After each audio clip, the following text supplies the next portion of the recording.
भगवान जगन्नाथ का धाम।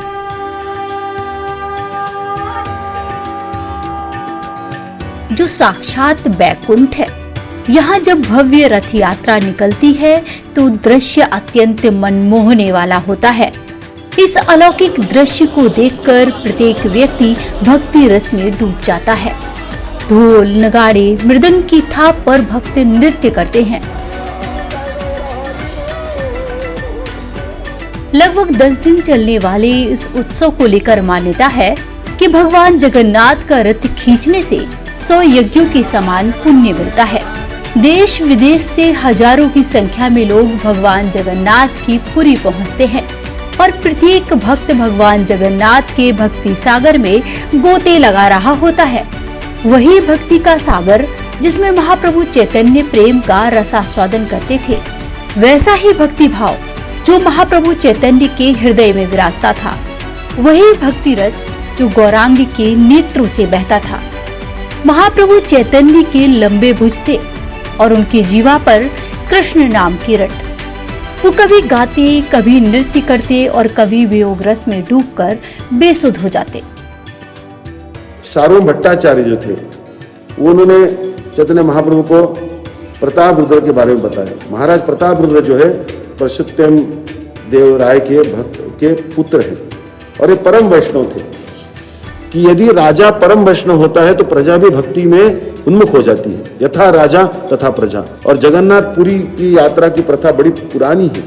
मान्यता है कि राजा प्रताप रुद्र के समय भगवान जगन्नाथ की रथ यात्रा बिना कीर्तन भजन के निकाली जाती थी, किंतु चैतन्य महाप्रभु ने अपने भक्ति भाव से भगवान जगन्नाथ की यात्रा को अलग भाव दिया।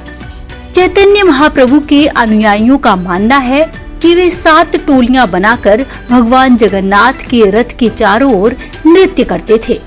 प्रत्येक मंडली में 6 लोग गाने वाले और 2 मृदंग बजाने वाले होते थे। चैतन्य महाप्रभु ने रथ यात्रा में नृत्य किया। 7 कीर्तन की पार्टियां थी, हर पार्टी में 2-2 खोल या मृदंग बजाने वाले। उस समय में महाप्रभु जगन्नाथ जी के सामने जब जाते थे तो जगन्नाथ जी भी मुस्कुराते थे, और जब जगन्नाथ जी को महाप्रभु दिखाई नहीं देते, जगन्नाथ जी रुक जाते थे, रथ रुक जाता था।